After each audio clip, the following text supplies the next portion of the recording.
Então, pessoal, hoje nós vamos dar continuidade ao assunto sobre os autossabotadores, né? Hoje nós vamos falar sobre o hiperracional, tá certo? E como sempre eu começo com uma pergunta, né? E essa pergunta é: você acredita que os sentimentos são geralmente indispensáveis para a tomada de decisões racionais? Né? Ou seja, você precisa considerar os seus sentimentos para que você consiga, para que você tome uma decisão de forma racional? Ou você acha que para você tomar uma decisão lógica, você tem que necessariamente excluir os sentimentos? Tá? Essa é a pergunta. Só que você não precisa respondê-la agora, não. Eu gostaria que você passasse, né, toda a apresentação aqui, todo o estudo, raciocinando, toda hora fazendo referência a essa pergunta e tentando responder para você mesma, tá bom? E começando, nós vamos fazer uma pequena revisão da inteligência positiva, né? Que é um coeficiente, é um percentual que nos mostra o tempo que nós levamos ao longo do dia na autossabotagem, né? Então, quanto tempo do seu dia você passa se autossabotando? Metade do tempo, 20% do tempo, o dia todo? Né? Como é que você sabe que você está se autossabotando? Né? E aí, quando a gente começa a pensar em autossabotagem, a gente começa a pensar também em autocontrole, né? Porque quando você se sabota, é sinal de que você não está controlando, não está se controlando, né? E você acredita que está no controle da sua mente o tempo todo? Quanto do tempo você está no controle da sua mente? Né? Em que momentos você está no controle da sua mente? Né? Então, você está no controle da sua mente, no comando da sua mente, toda vez que você pensa de forma positiva e a seu favor. Tá? Então, quando você pensa em você mesma, nos seus próprios interesses, você está no comando da sua mente. Toda vez que você não está fazendo isso, que você não está se favorecendo, que você não está usando as suas faculdades mentais em benefício próprio, você não está no controle. Isso é uma coisa muito séria, tá? E nós já nascemos com esse recurso. Ele não precisa ser colocado, implantado. A gente já nasce com isso. Né? E esses recursos, eles são os pensamentos, os sentimentos e as atitudes. E acredite se quiser, você está no controle dos seus pensamentos, dos seus sentimentos e das suas atitudes. Então, quando você diz assim, eu estou me auto-sabotando, eu fico me sabotando com relação a compras, a gastos, a comida, a bebida, na verdade, você poderia estar no controle de tudo isso, porque você já nasceu com essa capacidade. O que impede de você acessar essa capacidade é que você não sabe como fazer. E é por isso que a gente está fazendo essa série de estudos. Somente 20% dos indivíduos alcançam o seu verdadeiro potencial. Ou seja, uma grande parcela das pessoas estão no automático. Está no automático. Uma grande parcela, e 80% das pessoas, fazem as coisas sem pensar ou sem pensar em si mesmas. Olha que coisa séria isso. Né? 80% é muita coisa, gente. Aí a gente explica por que poucos se dão bem, por que poucos são prósperos, por que poucos conseguem resultados, né, significativos. Né? É porque a maioria está no automático. E aí, quando a gente fala em inteligência positiva, a gente fala num quociente, né? E esse quociente, ele é expresso em percentagem, né? É a porcentagem de tempo em que a sua mente está agindo em seu favor, ao invés de em sabotagem, tá? Então é um percentual. Como exemplo, para quem tem um QP, né, um coeficiente, um quociente de inteligência positiva de 75, significa que a sua mente age em seu favor durante aproximadamente 75% do tempo. e você se sabota durante aproximadamente 25% do tempo. Então, quanto maior esse QP, melhores são os resultados, porque você vai estar mais tempo do seu tempo usando as suas faculdades mentais em benefício próprio. E aí, a gente precisa levar em consideração que esses sabotadores, eles estão desenvolvidos, né, em regiões diferentes do cérebro, né? Os sabotadores e o seu sábio, que é a parte realmente que usa todas as nossas faculdades mentais de forma plena, eles são alimentados por regiões diferentes do seu cérebro, né? E o cérebro físico, quero dizer, e fortalecidos quando você ativa essas regiões. Então, quanto mais você ativa, quanto mais você estimula essas regiões cerebrais, mais você vai ter maior você vai ter um desenvolvimento do seu cérebro sábio ou do seu cérebro sobrevivente, que é o que a gente vai falar daqui a pouco. Tá? Então, quem é esse cérebro sobrevivente? Ele é a área do seu cérebro que é responsável pela sensação de medo, de perigo, né? O estímulo de luta, de fuga, né? Das rotinas diárias, é onde você estabelece as suas rotinas, que é quando você entra no automático. O que é uma rotina? Uma rotina é aquilo que você faz repetidamente todos os dias, não é isso? Então está no automático. As emoções e sentimentos armazenados também são de responsabilidade do cérebro sobrevivente, porque você não elabora essas emoções, elas vão ficando guardadas, né?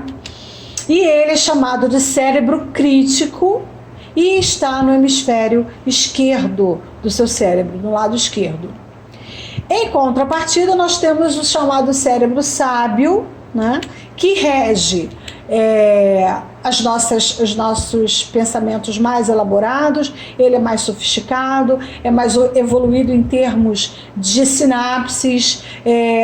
Não que um lado tenha mais sinapse do que o outro, não é isso. Mas é que são coisas diferentes que eles fazem, são ações de complexidades diferentes.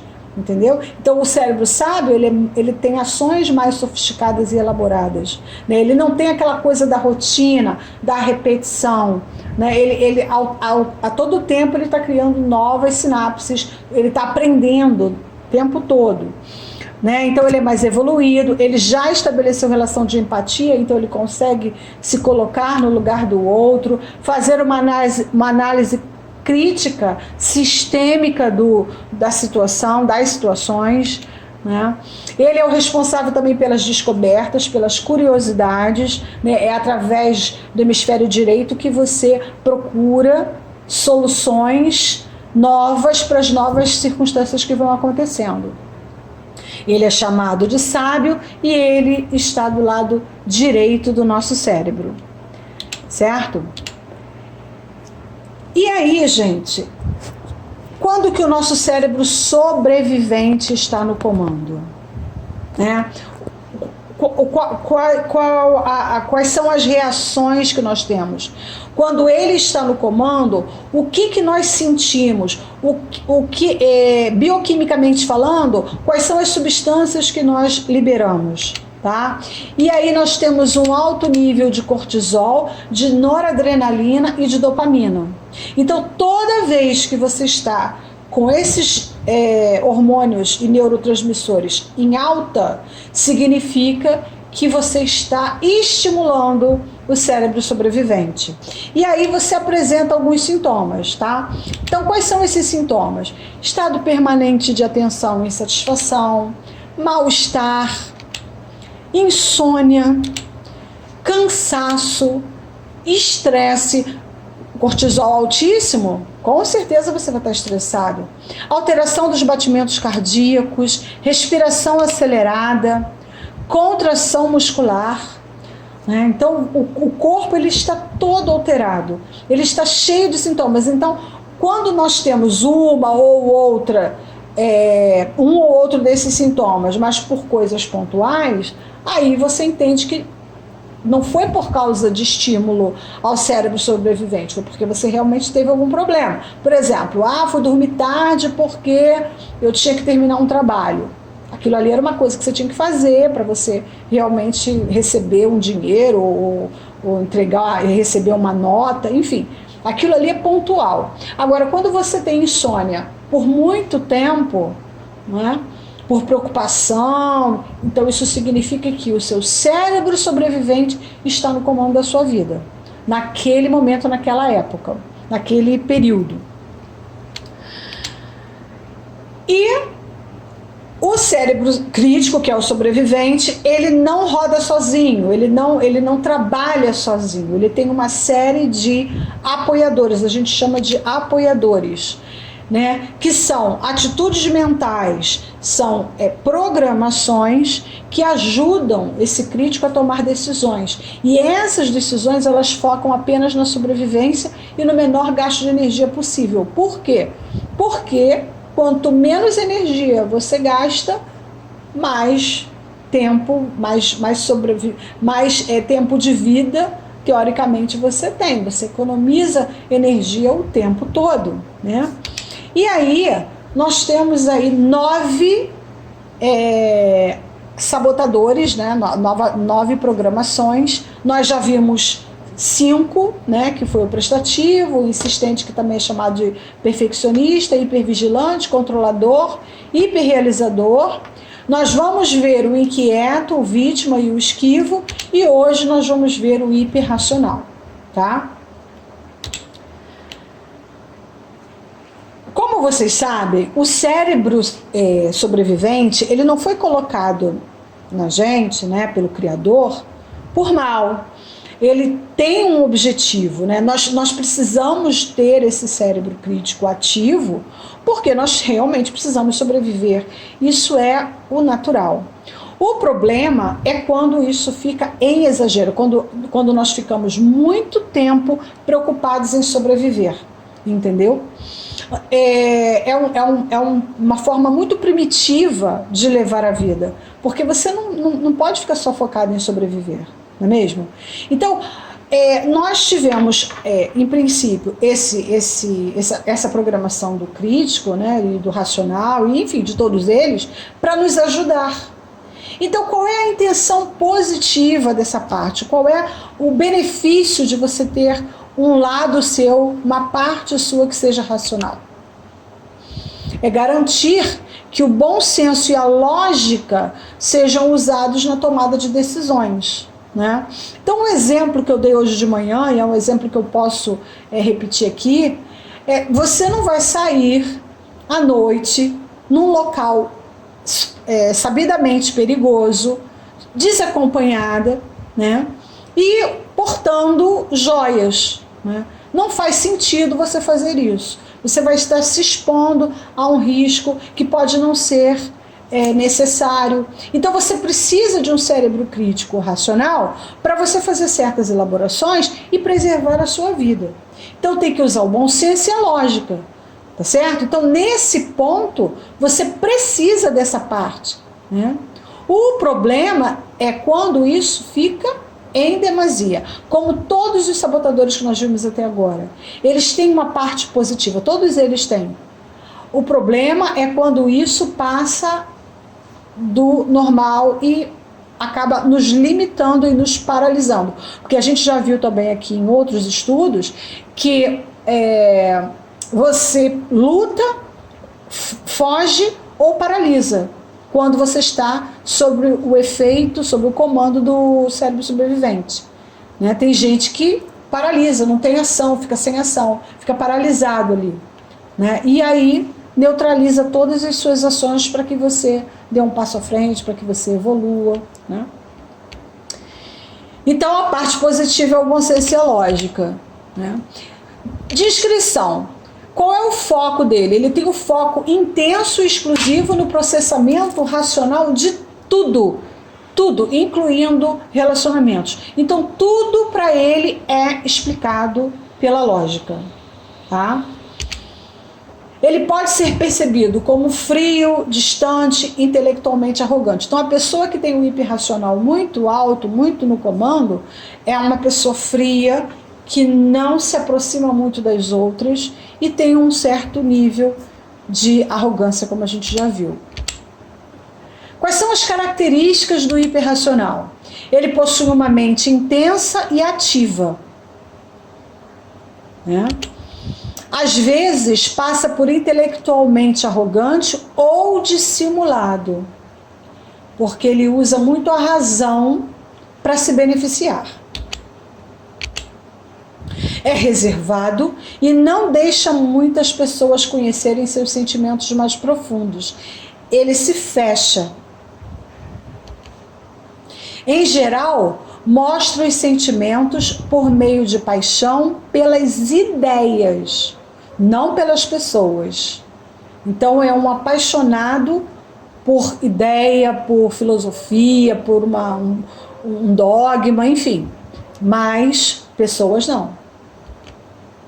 Prefere apenas observar a loucura que o cerca e analisar de longe. Então você vê que ele acha que certas coisas são loucuras. Por quê? Porque ele não vê lógica. Se ele não vê lógica, se ele não explica, então ele acha que é loucura. Pode perder a noção do tempo graças à intensa concentração. Focado mesmo, ele é focado naquilo que ele acredita.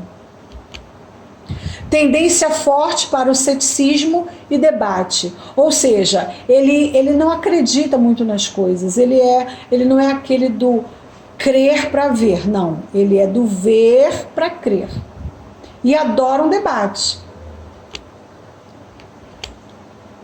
Quais são os pensamentos do hiperracional? A mente racional é onde ele está. Os sentimentos atrapalham e são irrelevantes, ou seja, não tem a menor importância. Sentimento só atrapalha e não tem a menor importância. Muitas pessoas são tão irracionais e medíocres no que pensam, ou seja, ele avalia as pessoas pelo que elas pensam. Não pelo que elas são, pelo que elas sentem, pelo que elas transmitem, não. É pelo que elas pensam, pela forma que elas pensam. As necessidades e emoções dos outros atrapalham meus projetos. Preciso eliminar invasões. E ele elimina mesmo, sabe? Ele coloca os seus ideais acima de qualquer relacionamento, entendeu? Seja ele quem for, né? Inclusive familiares, inclusive família. O que mais valoriza é a sabedoria, entendimento e discernimento. São os valores para ele, tá? Ele, como ele é uma pessoa que pensa pela lógica, então tudo que tem lógica, tudo que se explica, ele dá valor. Meu valor próprio está ligado a dominar sabedoria e competência. Então, quanto mais ele entende e quanto mais ele consegue explicar as coisas, mais autoestima ele tem. A autoestima dele está ligada à sabedoria e à competência que ele quer dominar. Sentimentos. Ele tem sentimentos? Claro que tem, né? Mas é frustrado pelos outros seres serem emocionais e irracionais. Tá? Ele se sente frustrado por conta disso. Ele acha que as pessoas que são muito emocionais, elas não raciocinam. Não, as duas coisas não podem coexistir, entendeu? Ou é uma coisa ou é outra. Ele é ansioso para preservar tempo pessoal, energia e recursos contra invasões. Ou seja, ele faz de tudo para que as pessoas não se aproximem dele o suficiente para atrapalhar os projetos. se sente diferente, sozinho e incompreendido. Ele não consegue enxergar, pessoal, que ele tem essa linha de pensamento. Ou melhor, ele até enxerga, mas ele não vê nada de errado nisso. Entendeu? Pelo contrário, ele acha que nós, né, os outros no caso, não o compreendem. Costuma ser cético e cínico. Cético é aquela pessoa que não acredita em nada, só acredita vendo. E só acredita naquilo que faz sentido. Se não faz sentido para ele, não existe.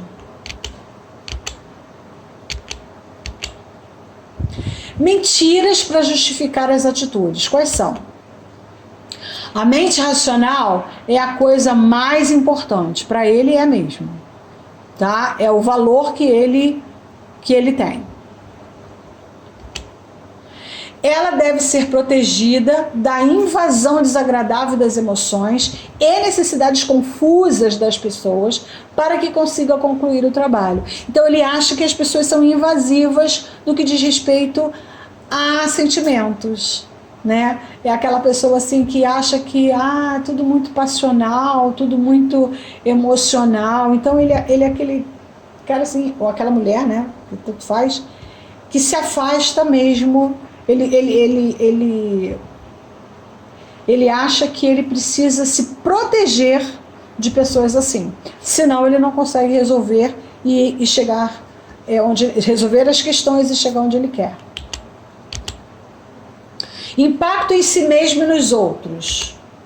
Limita a profundidade e a flexibilidade dos relacionamentos no trabalho e na vida por meio de análise, em vez de vivenciar os sentimentos.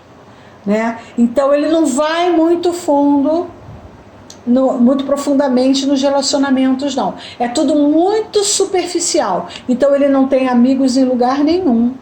Ele não tem relacionamentos profundos. Ele não busca isso, ele não cultiva isso e ele não valoriza isso.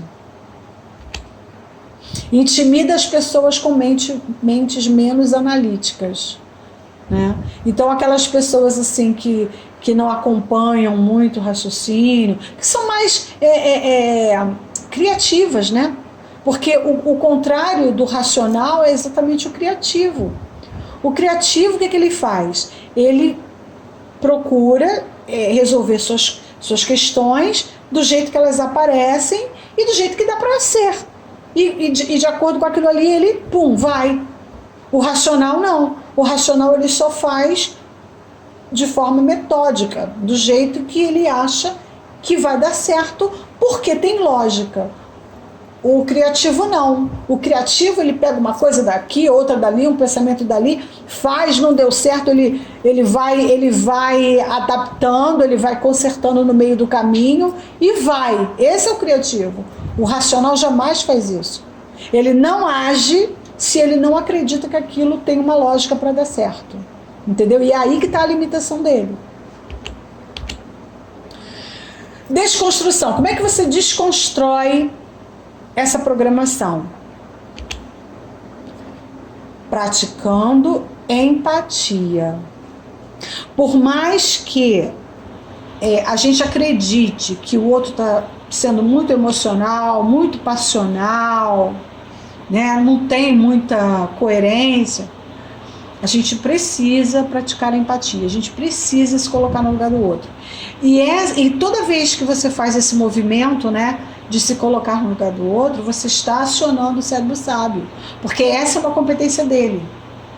Você só consegue estabelecer empatia por conta do cérebro sábio, tá? O cérebro sobrevivente não faz isso. E desenvolver a inteligência intrapessoal, que vem a ser a capacidade do indivíduo de identificar as próprias emoções e sentimentos, dominando-os favoravelmente. Tá? Então, esse relacionamento intrapessoal é aquele que você tem com você mesma, é aquele que você busca dentro de você se entender, se elaborar. Por que eu estou pensando assim?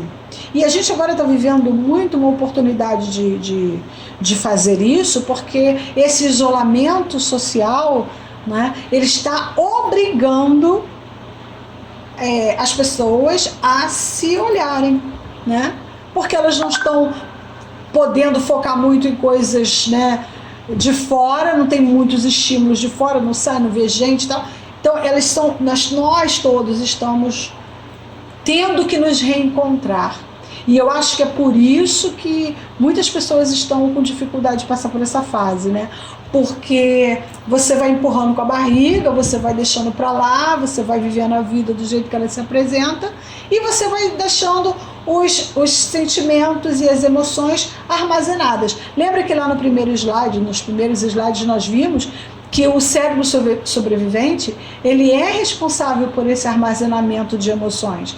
Então, quando nós armazenamos, engavetamos essas emoções, nós não estamos acessando elas não, o tempo todo não, né? Só que quando você se vê sozinho, por muito tempo, chega uma hora que você precisa se olhar, né, olhar para dentro. E o racional, o hiperracional, ele tem essa dificuldade, né? Então, quando você se percebe, né, se identifica com essa programação, um dos conselhos do autor é você buscar se entender melhor os seus sentimentos, pensar mais, refletir mais, entendeu? Isso é bem importante. E aí eu entreguei a vocês a nossa ferramenta, né? A gente vai trabalhar um pouquinho nela, fazendo um resumo, né? E aí eu espero que vocês já tenham aí a ferramenta de vocês à mão. Se vocês não tiverem, não tem problema, anotem as respostas e depois vocês completem, tá certo? Então, quais são os 3 alvos principais do sabotador hiperracional? Ele sabota a si mesmo porque não consegue atingir os seus objetivos. Ele tem muita dificuldade, porque se não faz sentido, se não tem lógica, ele simplesmente não faz. Aos outros, porque se tornam intolerantes em vários aspectos. Tá? Eles não têm paciência. Eles não toleram aquilo que não faz sentido. Simples assim. E as circunstâncias, porque facilmente entram em conflitos e debates. Então, às vezes eles estão numa reunião familiar, né, com os amigos, enfim, e aí ali surge um debate, surge um conflito, porque ele não concorda. Isso acontece muito nas famílias, quando as pessoas vão conversar assim, sobre religião, por exemplo, né, sobre posicionamentos políticos, enfim, opiniões de uma maneira geral, né? Então as pessoas começam a falar e o hiperracional, ele precisa ver lógica naquilo que a pessoa está falando. Se ele não vir, ele vai contra-atacar e geralmente ele é intolerante e tem uma pitada de arrogância aí quando fala. Né? E quais são os efeitos gerados pelo sabotador hiperracional? Ele compromete as relações. Gente, relacionamento para ele é difícil. Tá? Então ele compromete as relações pessoais, profissionais, sociais e familiares. Todo mundo, né?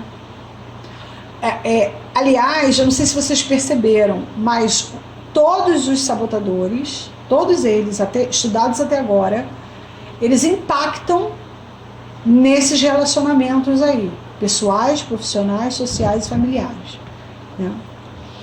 Ele causa demora ou interrupção no alcance dos objetivos. Por quê? Porque aquilo que não faz sentido, para ele não serve. Ele só elabora, ele só faz, ele só se entrega, ele só se dedica àquilo que ele acha que vai dar certo, porque tem lógica. Então, ou ele não faz, ou ele demora para começar a fazer. Precisa esconder as emoções. Porque é óbvio que ele tem emoção. Todos nós temos, né? Todos nós nascemos com todas elas. Mas ele esconde. Porque para ele isso não é um valor.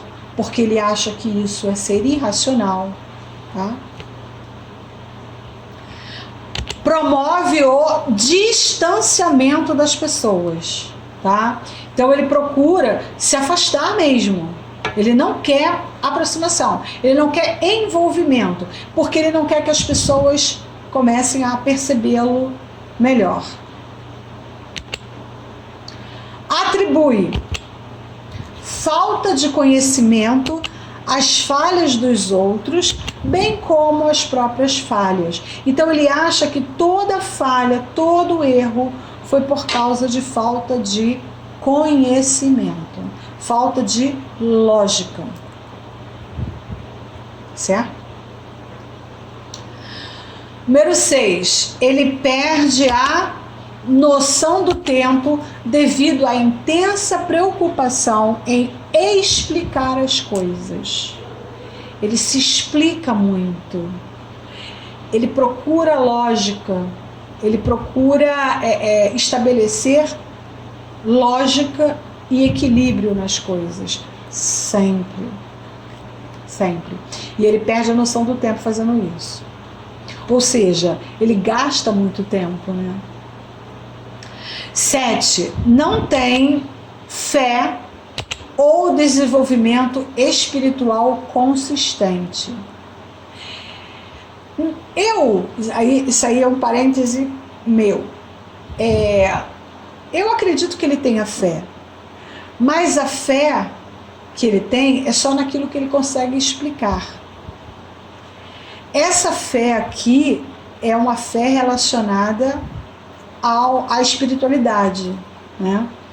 Então ele não pratica o exercício da fé, ele não pratica, entendeu? Tem tendência ao ceticismo, ao questionamento e ao confronto verbal, né? Ceticismo a gente já viu aqui, né? Aquela coisa do eu não acredito nisso. Questionamento, ele está sempre questionando, mas qual é a lógica?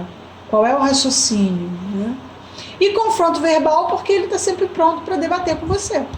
Ele vai tentar colocar você em xeque, até ele comprovar que ele tem razão, porque ele tem lógica. Bom, sabendo disso tudo, como você vai passar a lidar com esse programa daqui para frente, né?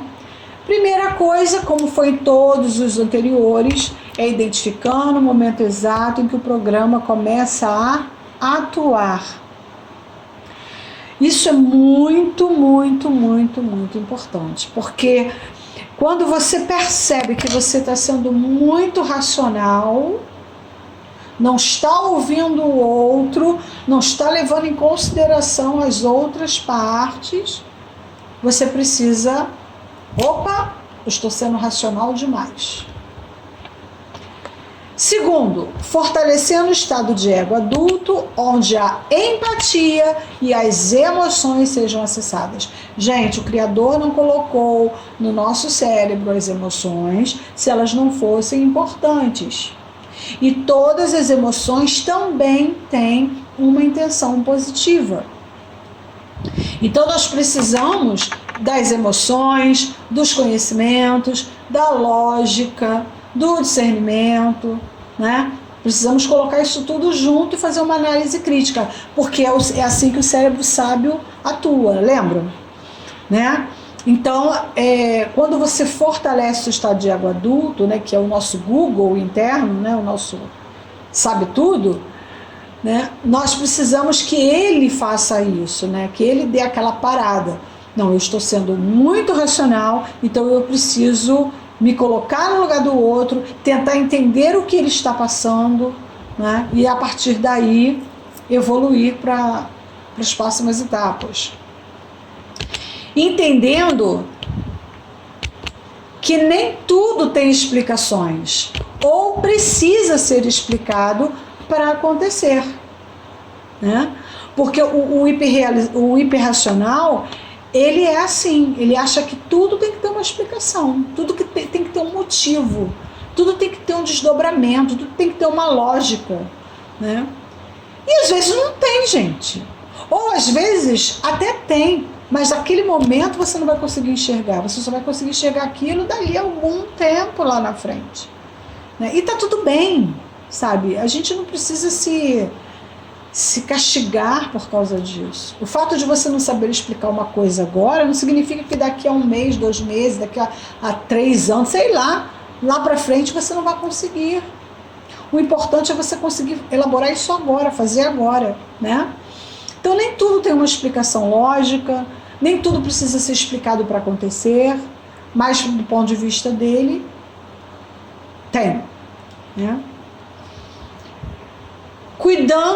Número 4, cuidando e entendendo muito bem suas próprias emoções.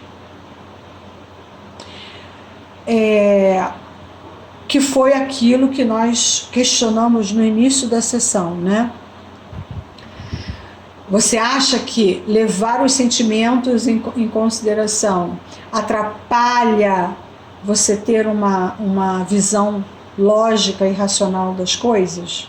Ou seja, é possível você unir as duas coisas, né? Os sentimentos e emoções com a lógica. É possível você unir as duas coisas e conseguir fazer uma análise de toda a situação, né? E para você fazer isso com os outros, você precisa primeiro fazer isso com você mesma, né? Nós primeiro começamos a entender nossas próprias emoções, para depois entender o outro. E número 5, procurar realmente se colocar no lugar das pessoas. O hiperracional, ele nunca faz isso. Nunca. Ele não tem essa capacidade. Quer dizer, ele tem a capacidade, mas ele não tem ela desenvolvida. Ele não procura fazer isso, tá?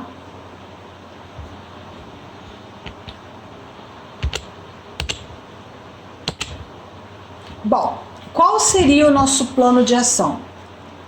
Como em todos os outros sabotadores, nós vamos, durante essa semana que entra, refletir e tentar perceber o quanto de tempo nós permanecemos usando o sabotador hiperracional ao longo do dia, tá?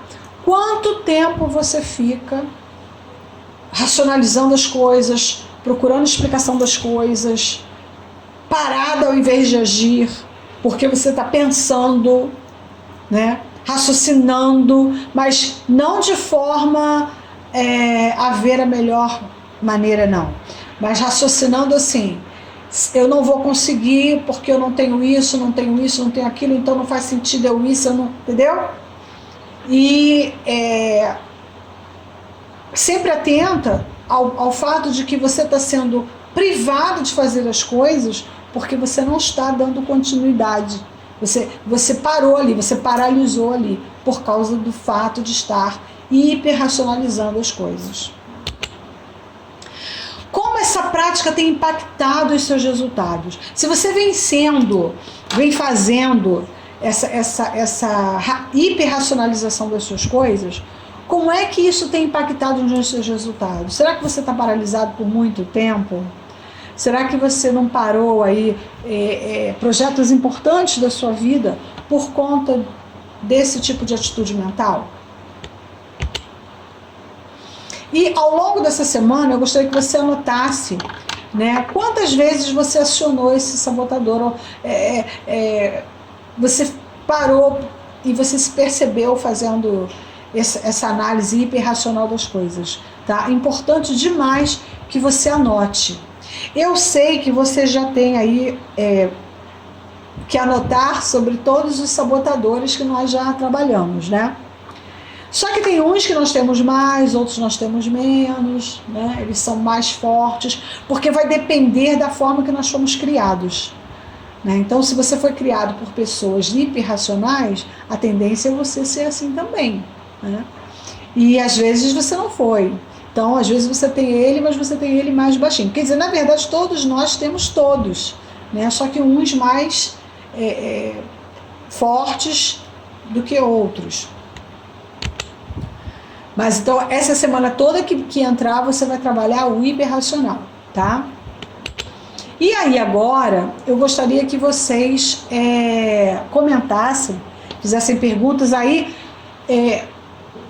podem abrir o microfone de vocês, os microfones, para fazer as perguntas, caso vocês queiram.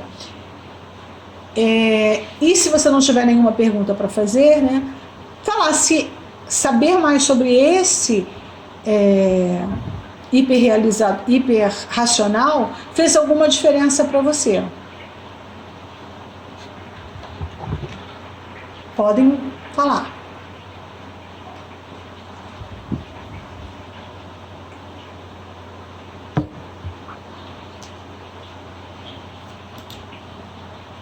Esse foi o primeiro que eu não me vi, não sei, eu acho que eu não vi nada nele.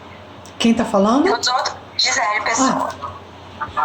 Eu sempre me vejo nos outros, um pouquinho em cada um, mas nesse eu não me vi muito não, porque não sei, eu acho que eu sou muito mais coração do que a razão, até demais. Então, assim, eu sempre tento me colocar no lugar das pessoas, acho que como você falou da questão da criação. Eu fui criada assim, meus pais são assim. Então, eu vou tentando, assim, eu sou assim, né? Porque já vem, desde pequena. Então, esse aí foi o único, assim, foi legal ter estudado, ter entendido ele, mas nesse aí eu não sei, pode ser alguma coisa embutida dentro de outra coisa aí que eu esteja, mas nesse geral, assim, eu não me vi, mas foi bacana. Todos nós temos todos eles, só que uns muito mais do que outros. Então é bem pouquinho. Porque você precisa do raciocínio lógico para você tomar decisões lógicas, baseado na lógica. Não tem nada de errado nisso. Foi aquele exemplo que eu dei no início, né? Você não vai sair à noite num lugar ermo, sozinha, né? Sabidamente um lugar perigoso, com joias. Né? Então é um raciocínio lógico. Então todo mundo com bom senso não vai fazer esse tipo de coisa. Isso não é problema. O problema é quando isso te paralisa em projetos, em sonhos, em coisas que você quer fazer. E você simplesmente não faz porque você fica racionalizando as coisas. Né? Entendi. Que bom. Mais alguém gostaria de falar alguma coisa?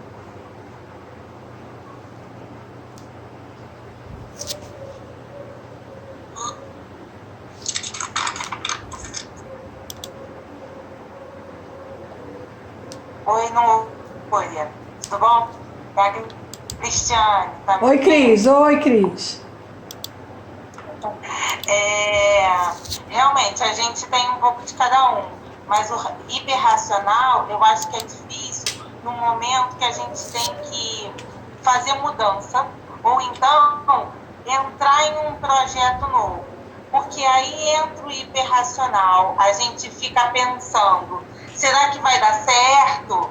Aí coloca aqueles pontos negativos, mas se acontecer isso, vai dar tudo errado, entendeu? Então, assim, às vezes eu me coloco nessa situação, coisas de mudança, projetos novos, coisas que a gente tem que sair da nossa zona de conforto, né? E tudo que é desconhecido nos traz essa ansiedade. Por exemplo, eu não parei de trabalhar desde essa quarentena, mas semana passada eu estava numa ansiedade, eu estava sentindo angústia, coisas no peito, de ficar trancada em casa, mesmo trabalhando, porque é aquele negócio, você sai, você vê o sol, você vê pessoas. Eu não sou uma pessoa que gosta de lidar com máquinas, né? Mesmo a gente se vendo aqui em vídeo, o contato humano para mim é muito importante. Claro. Então, aula, assistindo curso, gravando vídeo para aula, isso já estava me consumindo. Aí passou um dia, eu fui me sentindo melhor, porque quase um mês praticamente, né? E eu não tô saindo mesmo de casa. Tô com a Rafa direto aqui e quem sai é o meu marido. Então, isso vai te angustiando, né? E eu acho que às vezes o hiperracional coloca as coisas muito na lógica, você esquece às vezes até um pouco da fé, realmente, por causa desse motivo, de racionalizar as coisas, entendeu? Uhum. Com certeza. Eu passo por isso também, eu tenho a mesma característica que você, eu gosto de gente, né? Mas é assim, né? Tem esse lado, mas também tem o lado do aprendizagem, né? Quantas coisas a gente não está aprendendo aí com essa oportunidade, né? E o ficar em casa, o ficar sozinho, né? Às vezes te coloca, né, em situações que você realmente precisa buscar dentro de você soluções, né? E é um desafio. É um desafio. Só que quando você passa por esse desafio, quando você consegue superar, nossa, é muito bom. É muito gratificante. Eu, pelo menos, tenho vivido um pouco disso, né? No início da quarentena, eu tive bem preocupada, eu tive bem chateada e tudo, né? Porque é aquela fase da mudança que a gente já estudou, né? Primeiro começa com a negação, depois com a raiva, depois com a negociação, né? Com a barganha, depois você vai para a depressão e por final você aceita. Quando você aceita é que você começa a se reorganizar na situação. É quando a mágica acontece. Que aí você vê, poxa, eu vou ter que ficar em casa. Então o que eu vou fazer? Eu vou ter que aprender essa plataforma. Eu vou ter que aprender a lidar com ela. Se essa não der certo, eu tenho que ir para outra, né? Então eu tenho que preparar minhas aulas online, entendeu? Quando você aceita, a mágica acontece. Só que até essa aceitação chegar, você já passou por todos os sabotadores praticamente, né? Porque eles ficam racionalizando as coisas. Mas isso não faz sentido. Mas esse vírus não sei o quê. Mas esse médico não sei o quê. Mas, né, esses políticos... Então, a gente começa a ficar procurando uma forma de racionalizar uma questão que, na verdade... Não vai adiantar muito, né? O negócio é partir para a aceitação e para as novas circunstâncias, porque nós vamos sair dessa situação muito melhores do que nós entramos. Só que no momento em que estamos na situação, a ansiedade vem, né? E isso é um fato para, sei lá, 80% da população. Porque foi o que nós vimos lá no início, né? 20% dos indivíduos consegue atingir seu potencial máximo. Então, a leva, né, o percentual de pessoas que não consegue é muito grande. Ou seja, são 80%. É muita gente, né? Então, dá até para a gente entender um pouquinho aí por que essa ansiedade. Aliás, a gente vai falar sobre ansiedade no meio da semana, tá? Já pediram hoje na sessão da manhã. Então, nós vamos falar sobre ansiedade no meio da semana, um encontrinho, né? Vamos tomar um café juntas e vamos falar sobre ansiedade, tá? Agora a gente segunda-feira. Oi? Depois dessa conversa, eu segunda-feira. A partir de segunda-feira a gente vai ter os encontrinhos aí para conversar um pouquinho sobre assuntos que não tem a ver com as sessões. Ok. Fala, Taizinha, minha linda. Você quer falar alguma coisa? Oi, gostosa. Eu que quero falar assim, por saudade. Oi, gente. Então, Núria, ser racional, né, coisas que algumas pessoas como eu não são, né? A gente vai muito pela emoção, né? Mas eu acredito que a gente tem que ter, como a Gisele falou, um pouquinho de cada coisa. Sim. Né? Porque senão a gente deixa levar muito. Lógico. A gente acaba... a lógica faz com que a gente tenha ansiedade, mas também o outro lado, né? O lado criativo faz com que a gente exacerbe muita coisa, né? Sim. E a gente acaba se perdendo na gente mesmo. Eu tenho contato com muitas pessoas racionais e tá todo mundo muito doido com essa coisa de quarentena, com essa coisa de estar sozinho com você mesmo. E estar sozinho com você mesmo nesse período é um período de autoconhecimento assim, muito forte. Né? Por mais que você tenha filho em casa, marido em casa, mãe, aquela coisa toda, você passa um período com eles, mas um período com você sozinho também, né? Então eu acho que esse período ele veio assim, como você fala, né, do Criador, né? Pra gente poder se conhecer enquanto pessoa e saber nosso papel dentro da sociedade. Porque, cara, é difícil. Muito! É difícil você ter emoção, é difícil você ter razão. Então, nesse momento, é aquela hora da gente aceitar. Então, vamos aceitar isso aí e vamos começar a parar nossas arestas pra gente poder ser um ser humano melhor. Porque eu acredito que a quarentena veio pra isso. Isso. Pra gente ser ser humano melhor. A gente tem que aceitar. Ou aceita ou aceita. Não tem como. Uns demoram mais, outros demoram menos, mas todo mundo aceita, porque não tem jeito. Entendeu? A gente está em xeque. Eu me sinto assim, eu fiquei em xeque. Agora eu vou ter que elaborar isso. Não tem jeito. Né? E eu passo. Assim, todos nós passamos por isso e isso é normal. O problema é o tempo que você leva para aceitar. Quanto mais tempo você leva nas 4 fases, né? Nas 4 primeiras, que são 5 fases. Quanto mais tempo você leva nas 4 primeiras, pior. Mais você sofre. Porque você nega, fica com raiva, tenta barganhar e fica deprimida. Então essas 4 fases são as fases do luto, do sofrimento, né? Quando você chega na aceitação, que é quando você parte para elaboração, bom, então o que eu vou fazer? É a parte do renovo, né? Onde você se reinventa. E é aí que está o crescimento. E quando você se reinventa, você não tem como retroceder mais. Por isso que quando acabar esse período, eu acredito que o mundo esteja melhor. A natureza vai estar melhor, as pessoas vão estar melhor, mais esclarecidas, eu não sei. Pelo menos sobre si mesmas, elas estão com uma ótima oportunidade de aprender. Né? Eu tenho visto isso com as minhas pacientes, eu converso muito em off. Eu converso muito no privado com as minhas pacientes, né? E eu tenho ouvido muito isso, né? Esse desespero. E aí a gente, não, mas vamos ver o que dá para fazer, vamos desapegar, né? Eu tenho trabalhado muito o desapego, né? Em mim e nas minhas pacientes, né? Quem lida com obesidade, lida com apego e desapego. Né? Então, porque a obesidade é sobre isso, é sobre apego e desapego. Né? Então só que a gente tem que fazer isso do lado de dentro para que isso reflita do lado de fora. Eu tenho visto muito isso, gente, muito mesmo.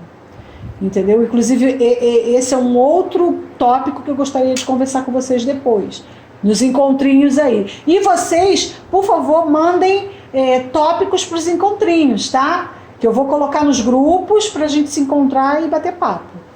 Tá bom? Mais alguém gostaria de falar alguma coisa?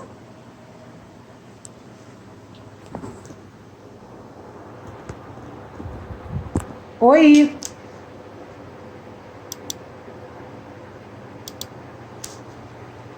Deixa eu ver, eu acho que eu escutei alguém falar alguma coisa. Bom, gente, então, eu gostaria muito de agradecer, tá? Porque foi muito legal o nosso encontro de hoje. Espera aí só um minuto, deixa eu me achar aqui, isso. Foi ótimo esse nosso encontro, conversar com vocês sobre isso.